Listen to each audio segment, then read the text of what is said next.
संसद का शीतकालीन सत्र समाप्त हो चुका है। इसे संसद का निलंबन सत्र कहा जा सकता है।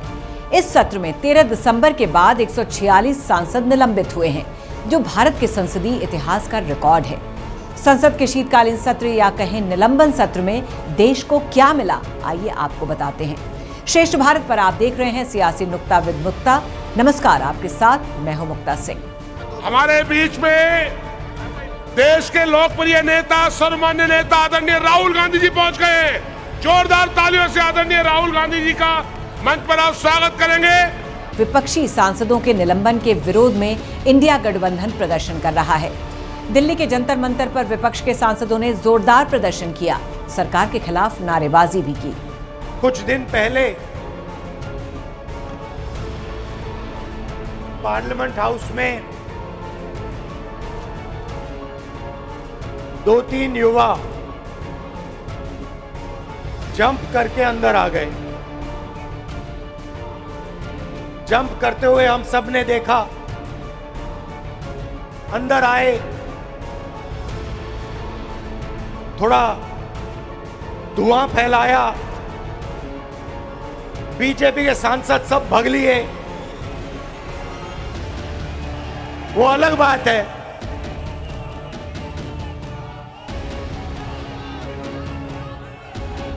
वो अलग बात है।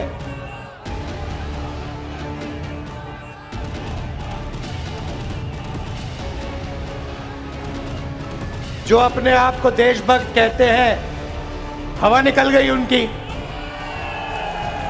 संसद में जिन लोगों को आपने भेजा है, वो वाद विवाद के बदले जोकर का काम पकड़ लिया। उन्होंने जोकर वाला काम पकड़ लिया। संसद के प्रांगण में उनकी नकल की जा रही है और ये कांग्रेस का नेता राहुल गांधी उसके वीडियो बना रहा है। अब राहुल गांधी को ऐसे समय पर ओबीसी की याद नहीं आती। वैसे ओबीसी का राग लगते हैं, ओबीसी पिछड़ा पिछड़ा पिछड़ा। ये हालत हो गई है कांग्रेस की। आजकल कैमरामैन का काम संभाल लिया है। भोजपुरी स्टूडियो में भी कैमरामैन की जगह खाली है। अगर एग्जामिनेशन दे तो हम विचार कर सकते हैं ऐसे कैमरामैन। दिल्ली ही नहीं, यूपी और एमपी के कई शहरों में सांसदों के निलंबन के खिलाफ प्रोटेस्ट हुआ है।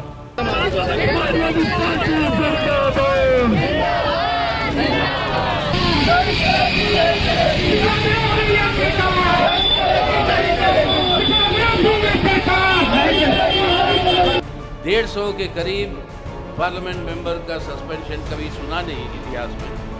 और इस तरीके से सस्पेंड करने का मतलब है कि अगले बार अगर जीत के आएंगे तो पार्लियामेंट भी रहेगी या नहीं रहेगी, उसके ऊपर एक प्रश्न चिन्ह है। 13 दिसंबर के दिन शीतकालीन सत्र के दौरान संसद की सुरक्षा में चूक हुई।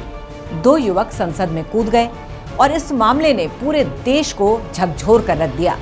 विपक्ष के सांसद इस मुद्दे पर गृह मंत्री अमित शाह के जवाब की मांग करने लगे, लेकिन संसद में गृह मंत्री ने जवाब तो नहीं दिया।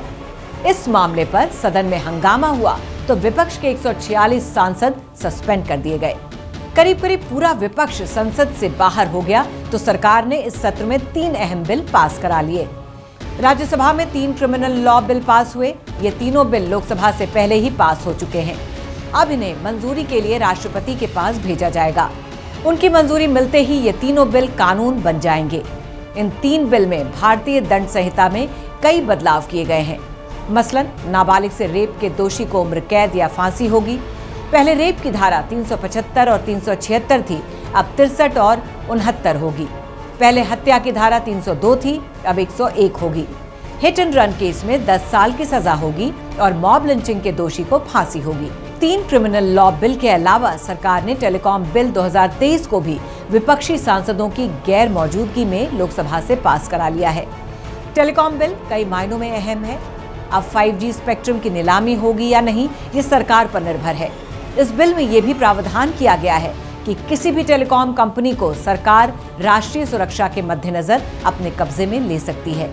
इस बिल में ये भी प्रावधान है कि सरकार आपके फोन डिटेल्स और चैट को कंपनी से मांग सकती है। संसद में विपक्ष की गैर मौजूदगी में पास हुए ये चारों बिल हमारी आपकी जिंदगी से सीधे जुड़े हुए हैं। सरकार का कहना है कि अंग्रेजों के जमाने के कानूनों को बदला जा रहा है और इन सब का भारतीयकरण किया है। इन बदलावों के साथ अब देश को आगे बढ़ना होगा। 13 दिसंबर को संसद में हुई घुसपैठ का मुद्दा पीछे छूट चुका है। अब इस पर ना के बराबर चर्चा हो रही है। संसद में कूदने वाले युवक खुद को भगत सिंह फैन क्लब से जुड़ा हुआ बता रहे थे। सभी बेरोजगार थे और इन्हें उम्मीद थी कि जिस तरह सरदार भगत सिंह ने ब्रिटिश सरकार पर प्रहार करके देश की आत्मा को झकझोरा था, वैसा ही कुछ उनके स्मोक कैन के जरिए संसद में धुआं उड़ाने से हो जाएगा। देश में बेरोजगारी के मुद्दे पर चर्चा होगी, लेकिन उनका गुस्सा, देश के लाखों बेरोजगारों का गुस्सा धुआं हो चुका है। भगत सिंह के चेलों, सुन लो, वो साल दूसरा था, ये साल दूसरा है।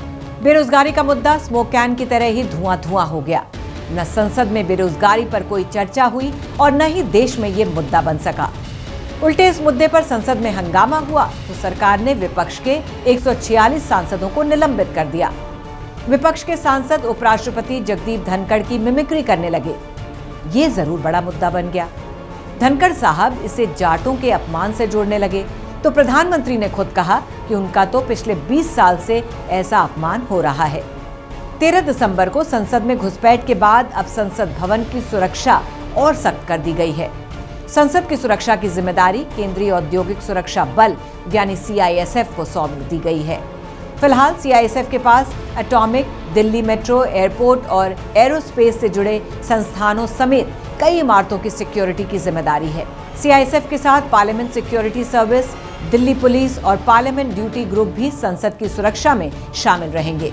संसद की सुरक्षा चूक मामले में गिरफ्तार 4 आरोपियों की, सागर शर्मा, डी मनोरंजन, अमोल शिंदे और नीलम की हिरासत पटियाला हाउस कोर्ट ने 15 दिन और बढ़ा दी है। 2 अन्य आरोपी ललित झा और महेश कुमावत भी कस्टडी में हैं। इन 6 लोगों से दिल्ली पुलिस की 5 अलग-अलग यूनिट्स पूछताछ कर रही हैं। संसद का ये सत्र खास तौर पर निलंबन के लिए याद रखा जाएगा। देश में जब जब लोकतंत्र के इतिहास पर चर्चा होगी, इस निलंबन सत्र को जरूर याद किया जाएगा। हमारे पुरखों ने कितना खून पसीना बहाकर ये लोकतंत्र हासिल किया है, ये हम सबको पता है। इसको बचाए रखना हम सबकी जिम्मेदारी है। संसद के निलंबन सत्र के बाद अब बजट सत्र होगा या 2024 में नई सरकार का पहला सत्र, इसका इंतजार है। देश की सियासत से जुड़े मुद्दों पर हमारी नुक्ताचीनी जारी रहेगी। सियासी नुक्ता विद मुक्ता में आज के लिए बस इतना ही। बाकी खबरों के लिए देखते रहिए श्रेष्ठ भारत।